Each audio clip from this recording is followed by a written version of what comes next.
Hey friends, and welcome back! This year we're at Canada's Wonderland Winterfest for the third and most likely final time. Join us as we skate, ride, and share why the magic just isn't really there anymore.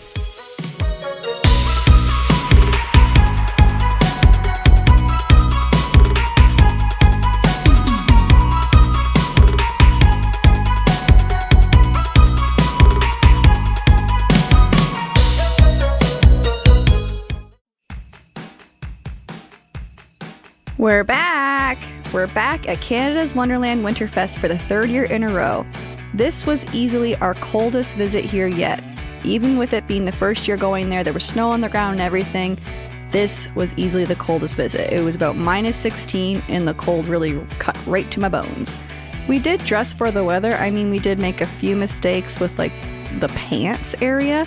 But personally, we found that our coats and our pants were fine. It was mainly our fingers and our toes that were taking the brunt of the cold. Which sucked because I'm wearing 2 layers of socks and 2 layers of gloves, and I still felt like I was going to lose my fingers and toes. I just can't preface enough, this was a freezing cold trip. As we got into the park, the first thing we noticed was how much everything felt exactly the same as last year. And the year before that. Nothing really stood out as fresh or exciting this time, and if anything, the atmosphere seemed even more lackluster than before. If you want to see what this event usually offers, you can check out our previous video on Canada's Wonderland Winterfest, where we go into more detail about what made it special in the past years, but in this video we're doing a lot of comparisons, so that video is a great thing to watch first before you come back to this one. Because there is a lot of comparisons, it's clear how much things have changed and not necessarily for the better. The best thing that we did get to experience though this time around was we got to skate on the pond. That's something we've talked about doing for a few years now, and we're really thankful that we got to experience it. Skating on the pond at Winterfest can be a really unique experience.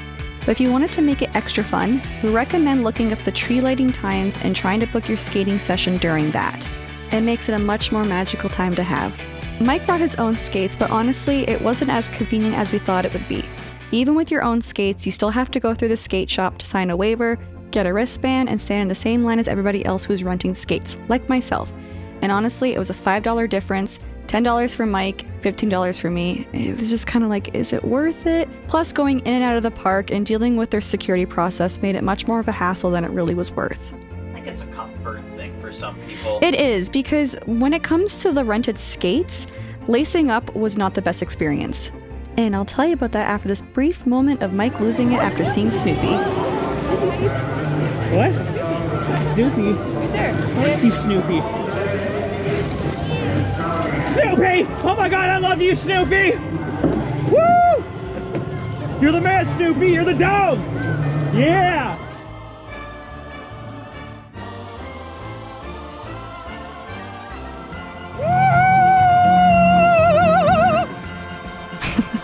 So back to lacing up those skates. The benches were absolutely freezing, and trying to tie up cold laces with numb fingers was such a challenge. No matter how much I tried, I couldn't get a tight grip, which is so important for skating. And I have to say, having to keep our boots in a bucket outside and then putting on those freezing cold boots afterwards sucked so much. It was definitely not the most pleasant ending to the skating experience. But despite all that, the tree lighting was absolutely beautiful, and it felt so special to finally experience it from the ice, something we've always wanted to do.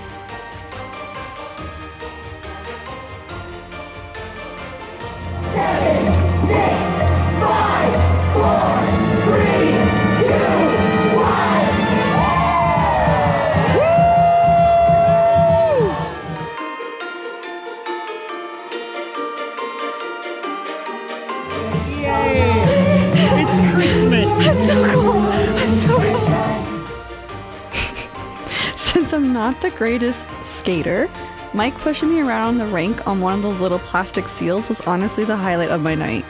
It made me feel like a kid again. We couldn't stop laughing, and moments like that made it all worth it.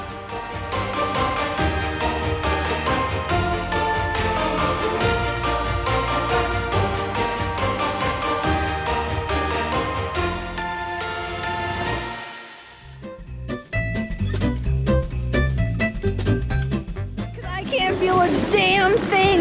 My fingers are numb, my toes are numb, I'm numb.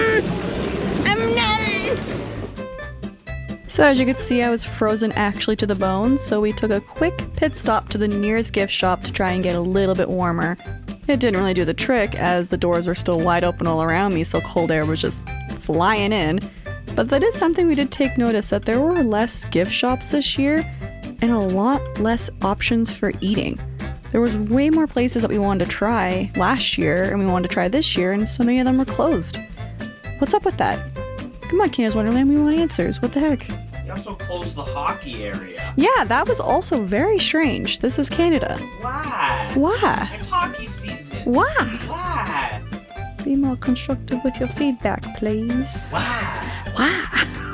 We found that Winterfest seems to be leaning more towards being a photo opportunity more than being an immersive holiday experience. While there are plenty of picturesque spots for snapping Instagram-worthy shots, the focus on creating memorable activities and magical moments feels like it's taken a bit of a backseat. It's beautiful, but it's starting to feel like the substance is missing.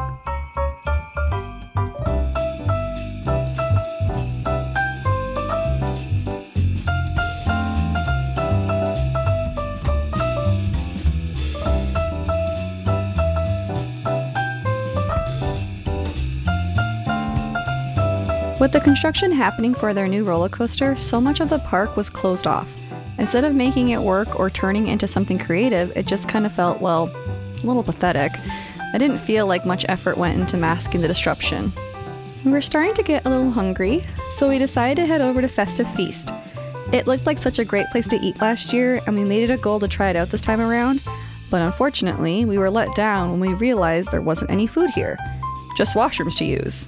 Definitely not what we were expecting. It's sad to see how much has changed from last year. There's definitely a noticeable difference in the little things, like the lights that used to hang down around the water over here. It feels like so much of the charm and fun that we saw from last year is just missing this time around. Where the Winterfest market was last year, they've now put in an Arcadium. It's definitely an interesting choice, not gonna lie, they had some pretty cool games here, and it looked fun for anyone who wanted to dive in. But honestly, after spending as much as we did just to get into the park and then adding the cost of parking, I couldn't really see myself wanting to shell even more money for arcade tokens. Especially since there are other arcades in Ontario that don't charge as much as Wonderland was for tokens.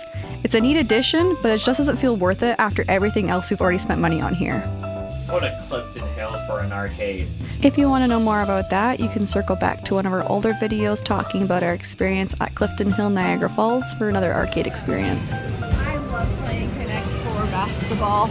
If we had money, this would be in our house. This is so fun. If you've never played that, play it. It is so fun. I'm not saying I'm good at it. I'm just saying it's fun. Who's good at it though? This guy. This guy. Oh.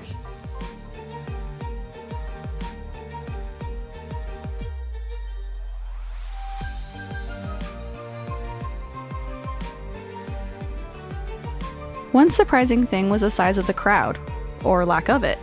This is the smallest crowd we've ever seen during Winterfest, and we came right before Christmas, which is usually the busiest time. It was a bit shocking to see how quiet it was.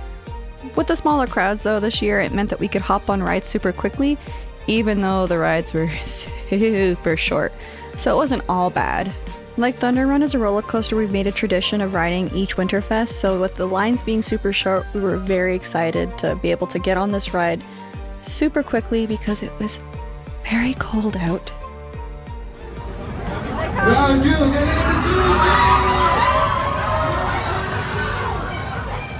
Oh, but sadly what we thought was going to be a quick on the ride and off the ride didn't end up being the case, because as we were waiting in line, an altercation broke out. And honestly, it just added to our critiques of this place. If it seems like we're being tough in this review, it's because we grew up coming to this park as kids, teens, and even into adulthood. It's just sad to see how much it's gone downhill over the years.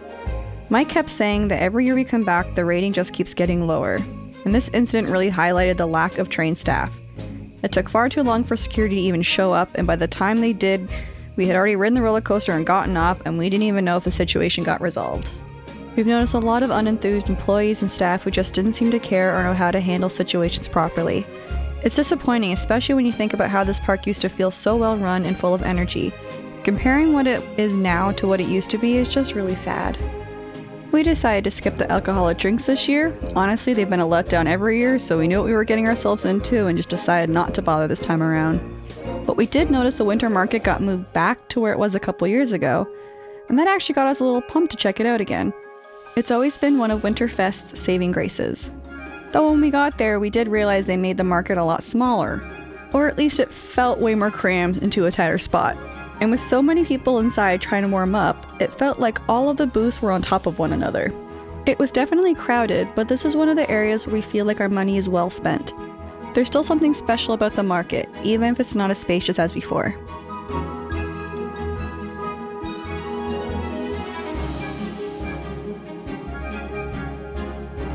One booth we always look forward to, though I can't eat here myself, is Albion Hills Farm.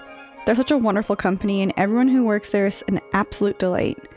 If you've been watching our videos for a while, you'll probably recognize them. And if you're new here, definitely check out our other videos like our previous Winterfest video or our C&E video. We go in more depth about who they are, what they offer, and how to find them. Oh, thank God you're here. Yeah.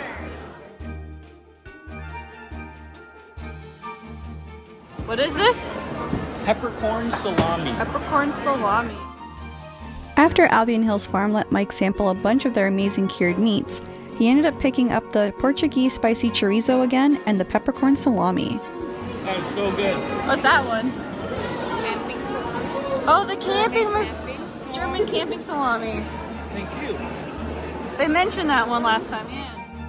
Mike said it was really hard to choose just between the two. They gave him like 5 options to try and everything was so good. It's really hard to limit yourself with just a couple when you're trying to stay in a budget, and especially when they make it such a fun and tasty experience. No. That's what? Venison. Oh, thank you. Look at them just feeding it all to you. Oh, Can I smell the venison? I love this farm. Can I smell it?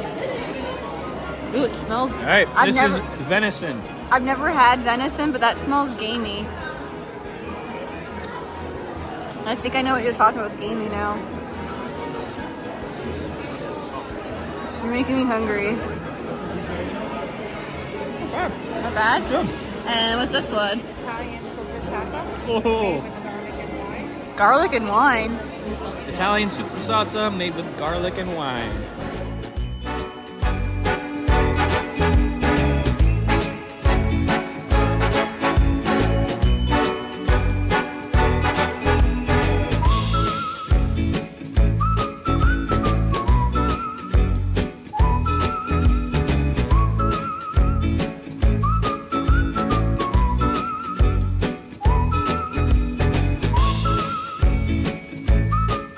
Now remember, since Mike and I haven't eaten yet, we're just wanting a little snack right now.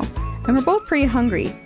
So Mike got his little snack from Albion Hills Farm, and I didn't get anything yet. So when I spotted this booth called Cake Pop Store, and they had sourdough pretzels, it really caught my attention. We ended up grabbing a pretzel, some cookies, and a butter tart. We actually saved the cookies and butter tart to try the next day, but we'll share our review on that later in this video.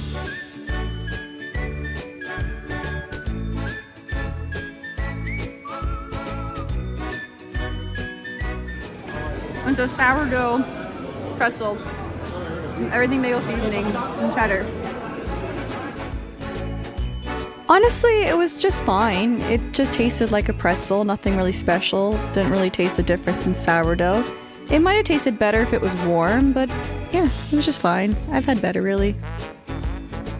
Oh, perfect. Thank you. We opened our store in downtown too. Yeah? Oh, really? Downtown Toronto? Yes. You were the one that recorded me. I said, Ah, yes. that's yes, right. that's You called I'm yourself like, the Olive Jesus. I'm like, oh my god, you're so familiar. Yeah. Another booth we noticed was Pika Pika, which is a familiar one for us, and if you've watched our C&E video, you'll probably recognize him too, and especially the man himself, the Olive Jesus. We of course tried the asado olives again, and this time the magic garlic because Mike didn't try it, but I did. He was a fan. And of course, I'm still a fan. It was delicious. Had a nice kick to it. It did have a nice kick. This time around, we did end up getting some asado olives, and we wanted to try their walnut baklava. I like Pika Pika.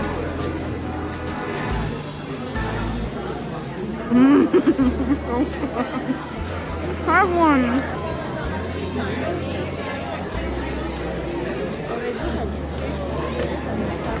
The walnut is so good. It is so good. So that's our experience at Winterfest this year. Overall, it just didn't have the same magic we've come to expect. Between the changes, the lack of variety, and the overall atmosphere, it's hard not to feel like the event has lost some of its charm over the years. We didn't even feel the need to stay until it closed this time. Instead, we decided to leave and try out a new restaurant. Honestly, if we're going to spend money on food, we'd rather put it towards something that feels fresh and worth it, rather than the same overpriced options here. It is disappointing to see how much it has changed, not for the better, but kind of for the worse. But at the end of the day, we still try to make the most of it. Hopefully, if Winterfest continues, which I'm sure they will, they'll hopefully bring back some of the magic that made it so special in the first place. But for us, I think this will be our last time going until they make some serious changes. Hopefully some price drops, because it was so overpriced. Definitely be coming back to Scatabush, though. Scatabush really did blow us away. This was our first experience eating here, and honestly, it was such a great decision. The service here was lovely. We loved our server, Frank. He was the man. And even though it was so close to Christmas and they were packed, they did fit us in with a surprisingly short wait time, especially considering how last minute it was. The food was incredible, everything was made fresh, and you could really feel the care that went into it. The drinks were just as impressive too. For me, the way they handled my allergies was a huge plus. They went the extra mile to make sure I didn't have any reactions, and that effort was so appreciated. It really made the whole experience even better. It was a delightful way to end the evening since this was such an enjoyable meal. We were nice and cozy, had a lovely beverage that wasn't made by someone who did not care about what they were doing. And hey, what better way for two Italians to spend their evening than to have some Italian food, eh? Oh, we mangia the pasta. Although some people in Italy would say the way that you're twirling your pasta on that spoon is just blasphemous. I'm a mangia cake. We're Canadian first. I don't know what to say.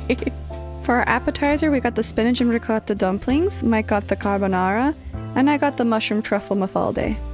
Everything was delightful. This is definitely a place we'll be coming back to. 5 out of 5. Quality Italian food. Yeah, we were very pleasantly surprised by this place. Alright, let's dive into these treats that we got from the cake pop store. We are remembering that these are a day old of a cookie, so we're gonna give that the benefit of the doubt. Starting with the Grinch cookie, this one's a vanilla bean cookie with white chocolate, marshmallow fluff, and I believe matcha to give it that green color. The marshmallow fluff was pretty tasty. It gave it kind of like a little Debbie vibe, which was a fun touch.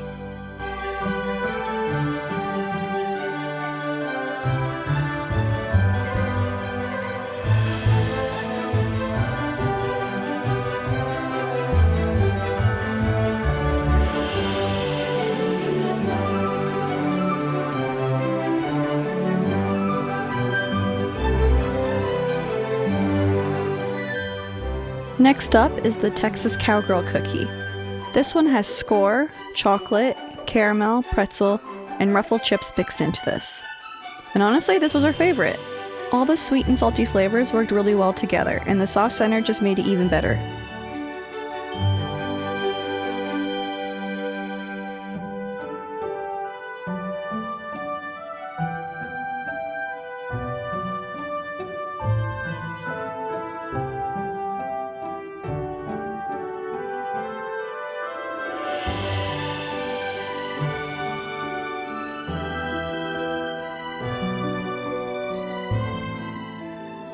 And finally, the butter tart. And it was just that, a butter tart. It was fine, nothing particularly special though. We've personally had better at the Butter Tart Festival, which if you guys are interested in that, maybe that's a future video we can get into. Let us know.